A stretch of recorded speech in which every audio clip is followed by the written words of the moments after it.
விருப்பு வெறுப்பை விலக்கி பலதரப்பட்ட மக்கள் அனைவருக்கும் நேர்மையானதை செய்வேன் என்றும் ஆண்டவன் மீது ஆணையிட்டு உறுதிமொழிகிறேன்।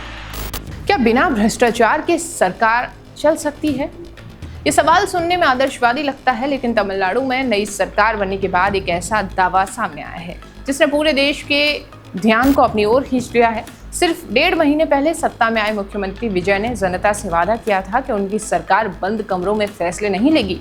सरकारी खर्चे, कर्ज, टेंडर और ठेकों से जुड़ी हर जानकारियां पारदर्शी होंगी। और सबसे बड़ा वादा था, सरकारी ठेकों में किसी भी तरह का खेल नहीं होगा, सिर्फ खुली बोली होगी।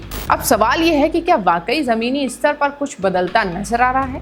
रिपोर्ट्स बताती हैं कि बदलाव की शुरुआत सरकारी ठेकों से हुई। पहले जिन टेंडरों को लेकर फिक्सिंग, कमीशन खोरी और पसंदीदा ठेकेदारों को फायदा पहुंचाने के आरोप लगते थे, अब वहीं ओपन बाइंडिंग लागू की गई है। यानी जो सबसे बेहतर और सबसे कम कीमत पर काम करेगा उससे ही मौका मिलेगा।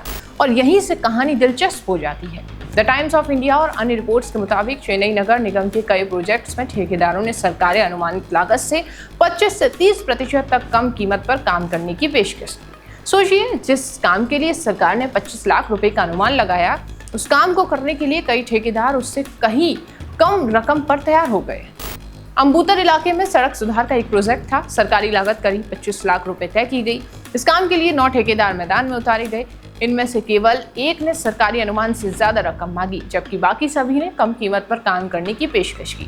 आखिरकार जिस ठेकेदार को काम मिला, उसने सरकारी अनुमान से लगभग 26% कम कीमत की बोली लगाई।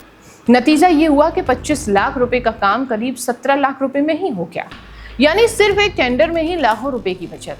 ऐसा सिर्फ एक जगह नहीं हुआ। टोंडियारपेट और सोलिंग नल्लूर जैसे इलाकों में भी कई प्रोजेक्ट्स में एक 26 से 36% तक कम कीमत की बोलियां सामने आईं। अब यहाँ तक एक नया सवाल खड़ा हो गया है। अगर वही काम इतने कम पैसों में हो सकता है, तो पहले इतना ज़्यादा खर्च क्यों हो रहा था? क्या पहले सिस्टम में कहीं ना कहीं अतिरिक्त लागत जोड़ी जाती थी? क्या जनता के टैक्स को पैसा ज़रूरत से ज़्यादा खर्च किया जाता था? यही सवाल अब तमिलनाडु की राजनीति और प्रशासन के केंद्र में है। ग्रेटर चेन्नई कॉन्ट्रैक्टर्स एसोसिएशन के अध्यक्ष राम राव का ये कहना है कि पहले कई ठेके सरकारी अनुमानित लागत से भी ज़्यादा कीमत पर दिए जाते थे, लेकिन अब वही काम काफ़ी कम लागत में हो रहा है। यानी जो प्रोजेक्ट पहले 27 लाख रुपए तक पहुंचता था, अब वो 16 से 17 लाख में पूरे होने की स्थिति में है।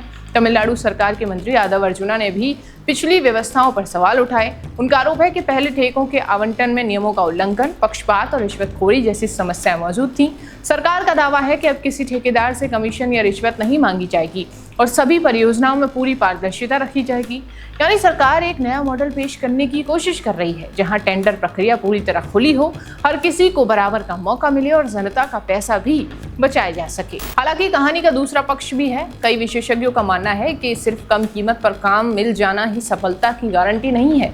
असली परीक्षा तब होगी जब इन परियोजनाओं का काम पूरा होगा, क्योंकि अगर लागत कम करने के चक्कर में निर्माण की गुणवत्ता प्रभावित हुई, तो बचाया हुआ पैसा बाद में कई ज्यादा नुकसान पहुंचा सकता है। यानी अब सबसे पहले सवाल यही, क्या कम लागत के साथ बेहतर गुणवत्ता भी बरकरार रह पाएगी? अगर सरकार इस चुनौती में सफल होती है, तो क्या मॉडल सिर्फ तमिलनाडु तक सीमित रहेगा या फिर देश के दूसरे राज्यों पर भी अपने सिस्टम में बदलाव का दबाव बढ़ सकता है? क्योंकि आखिरकार जनता यही जानना चाहती है कि उसका टैक्स का पैसा सही जगह पर इस्तेमाल हो रहा है या नहीं। और शायद इसी वजह से तमिलनाडु का ये प्रयोग आज सिर्फ एक राज्य की खबर नहीं, बल्कि पूरे देश में प्रशासनिक सुधार की बहस बनता हुआ नजर आ रहा है। अब देखना होगा कि मुख्यमंत्री विजय का ये मॉडल आने वाले समय में और आने वाले महीनों में कितना सफलता हासिल करता है।